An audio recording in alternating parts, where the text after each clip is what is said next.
পরোটা শেষ, আর কিছু আছে, অল্প কিছু আছে। টাকা গুনছো নাকি? হ্যাঁ। এগুলো রিয়েল টাকা, দেখি তো। আচ্ছা তুমি কি মনে করছো রিয়েল টাকা না? এই দেখো, তুমি নিজে দেখো, এই দেখো। ফ্রেশ তো না? কত টাকা আছে এখানে? এটা 25,000 টাকা আছে। আজকে 25,000 টাকার বিক্রি হলো? হ্যাঁ কি বলছো? একদম। তুমি বিক্রি করলে? তো আবার এখানে কে আছে আমি ছাড়া? দেখানো টাকাগুলো ভালো করে দেখি না। আরে অনেকেই এই বলতে পারে দেখো না, ফেক এই টাকা। দেখো, এই দেখো, এই দেখো, টাকাগুলো দেখো। 200 আছে, 500 আছে, দেখছো 100 আছে, 50 আছে। এই দেখো, সবাই বলে যে যা বলে বলুক, এটা সামনে অরিজিনাল। দেখো না, সামনে না টাকাগুলো। এই তো। রিয়েলি তো লাগে। এত টাকার বিক্রি করলে? তো আমার কাছে এ তো কমতি লাগে। কত হাজার পিস পরোটা বিক্রি করলে আজকে?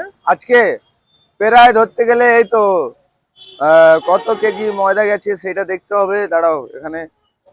50 কেজির মতো ময়দা তোলা হয়ে গেছে। 50 কেজি? হ্যাঁ, ওর মধ্যে কিছু আছে, হালকা আছে, অল্প আছে।